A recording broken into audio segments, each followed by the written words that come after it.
അസുരന്റെ വധു ഭാഗം 2. രചന ഫൗസിയ നൗഷാദ്. കൃഷ്ണ സ്റ്റേഷനിലെത്തി.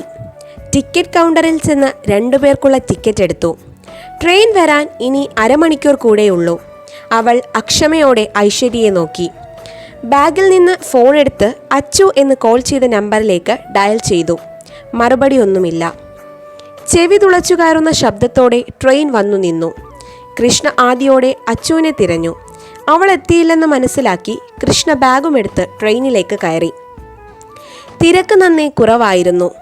ജനറൽ കമ്പാർട്ട്മെൻറ്റിൽ ഒഴിഞ്ഞ സീറ്റിൽ ഇടം പിടിക്കുമ്പോഴേക്കും ഓടിക്കിടച്ച് അച്ചു അകത്തേക്ക് കയറി വന്നു. വന്നപാടെ അവൾ കൃഷ്ണയെ കെട്ടിപ്പിടിച്ചു. നീ എന്ത് പണിയാ അച്ചു കാണിച്ചേ? ഞാൻ എത്ര നേരമായി നിന്നെ വിളിക്കുക, നിനക്കൊന്ന് പറഞ്ഞൂടെ? എൻ്റെ കിച്ചു, നീ ഇങ്ങനെ വയലൻ്റ് ആവാതെ പെണ്ണെ, എൻ്റെ ഫോൺ ബാഗിലായിരുന്നു.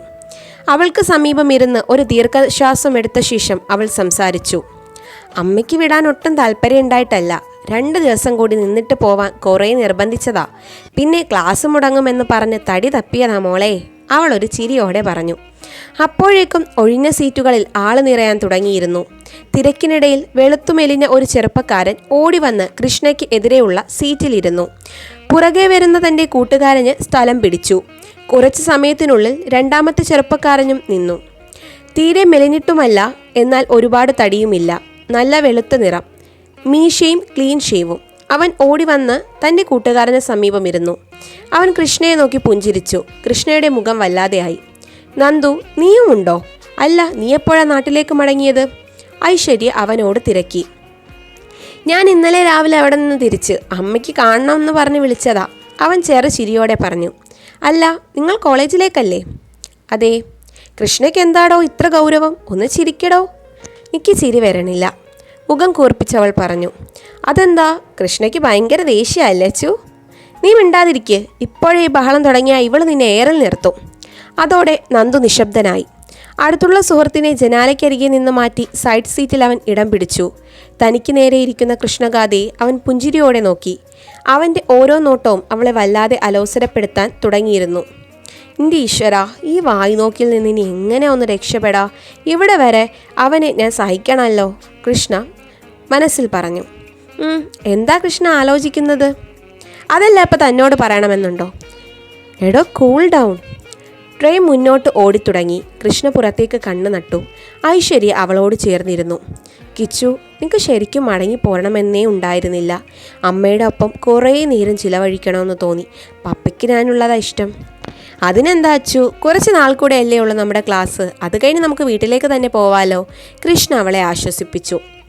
ഐശ്വര്യ വലിയ വീട്ടിലെ കുട്ടിയാണ്. മത്തായിയുടെയും അഞ്ജലിയുടെയും 2 മക്കളിൽ ഇളയവൾ. അവളുടെ പപ്പയും അമ്മയും പ്രണയിച്ച് കെട്ടിയതാണ്. പുള്ളി ക്രിസ്ത്യൻ ആയതുകൊണ്ടും വീട്ടുകാരാകെ എതിർത്ത് നിന്നതുകൊണ്ടും മത്തായിച്ചൻ അഞ്ജലിയെ വിളിച്ചിറക്കിക്കൊണ്ട് പോരുന്നു. പുള്ളിക്ക് ടൗണിലൊരു സൂപ്പർ മാർക്കറ്റുണ്ട്. ഇന്നേ വരെ കുറവൊന്നുമില്ലാതെയാണ് അയാൾ അവരെ നോക്കുന്നത്. ഐശ്വര്യയ്ക്ക് മൂത്ത ഒരു ചേട്ടനുണ്ട്, ആദം സോഫ്റ്റ്വെയർ എഞ്ചിനീയറാണ്. ഏകദേശം 2 സ്റ്റോപ്പ് കൂടെ കഴിഞ്ഞിടും സീറ്റ് ആകെ നിറഞ്ഞു. ആളുകൾ തിക്കും തിരക്കും കൂട്ടാൻ തുടങ്ങി. എന്തായാലും നേരത്തെ കയറിയത് കൊണ്ട് നമുക്ക് സീറ്റ് കിട്ടി. അതെ, നമുക്കും. തന്നോട് ചോദിച്ചോ? കൃഷ്ണ കണ്ണുരുട്ടി. അല്ല, റാം എന്താ മിണ്ടാതിരിക്കുന്നത്? അടുത്തിരിക്കുന്ന ചെറുപ്പക്കാരനെ നോക്കി അവൾ ചോദിച്ചു. എനിക്ക് പകരം ഇവൻ സംസാരിക്കുന്നുണ്ടല്ലോ. മനോഹരമായ കുഞ്ഞു കണ്ണുകൾ അടച്ചുകൊണ്ട് അഭിരാം പറഞ്ഞു. ഇവർ 4 പേരും ട്രിവാൻഡ്രം മെഡിക്കൽ കോളേജിൽ ലാസ്റ്റ് ഇയർ PG ചെയ്യുകയാണ്. അച്ചുവും കൃഷ്ണയും ഗൈനക്കോളജി വിഭാഗവും അഭിരാമും ആനന്ദും ന്യൂറോളജി വിഭാഗത്തിലുമാണ്. അവർ തമ്മിൽ കുറേ വർഷങ്ങളായിട്ടുള്ള പരിചയമാണ്. MBBS ഒരുമിച്ച് പൂർത്തിയാക്കി ആനന്ദും അഭിരാമും വേറെ പോയെങ്കിലും ഒടുവിൽ PGക്ക് എല്ലാവരും വീണ്ടും കണ്ടുമുട്ടി. ഒരേ നാട്ടുകാരാണ് 4 പേരും. പാലക്കാട് നിന്ന് ട്രെയിൻ കയറിയതാണവർ. പുറത്തെ കാഴ്ചകളിലേക്ക് കണ്ണു നട്ടിരിക്കുകയായിരുന്നെങ്കിലും കൃഷ്ണയുടെ മനസ്സ് അസ്വസ്ഥമായിരുന്നു. തലേന്ന് നടന്ന സംഭവം മനസ്സിലങ്ങനെ നിറഞ്ഞു നിൽക്കുന്നു.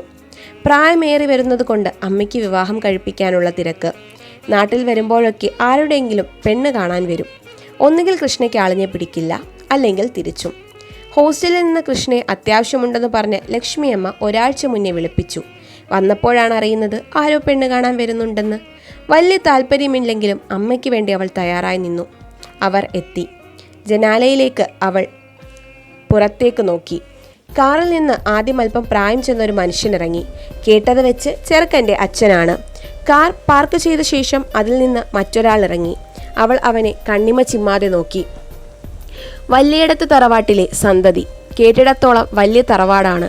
ബിസിനസ്സിൽ ആരെയും വെല്ലുന്ന പ്രകടനം കാഴ്ചവെക്കുന്ന group. Varma group of companies. Mister Adish Varma, പേരുകേട്ട ബിസിനസ്സുകാരൻ. അവൻ അവിടേക്ക് നടന്നെടുത്തതും അവളുടെ ഹൃദയമിടിപ്പ് ക്രമാതീതമായി ഉയർന്നു. അവൻ്റെ വെളുത്ത വിടർന്ന ദൃഢമായ ശരീരം അവൻ ധരിച്ചിരുന്ന വൈറ്റ് ഷർട്ടിൽ എടുത്തെറിഞ്ഞു. അവൻ്റെ കുഞ്ഞു കണ്ണുകളിൽ ഒരു തരം ഗൗരവം. അവൾക്ക് അവനെ നന്നേ പിടിച്ചിരുന്നു. ചായ കൊണ്ട് കൊടുക്കും നേരം അവൾ അവനെ ഇടം കണ്ണിട്ട് നോക്കി. അവൻ അവളെ ശ്രദ്ധിച്ചതേയില്ല. അതവളെ ഒന്ന് നിരാശപ്പെടുത്തി. ഒരുപാട് പ്രതീക്ഷയോടെ വാതിൽപ്പടിക്ക് പിന്നിൽ നിൽക്കുമ്പോഴാണ് ആദിഷിൻ്റെ അച്ഛനത് പറയുന്നത്.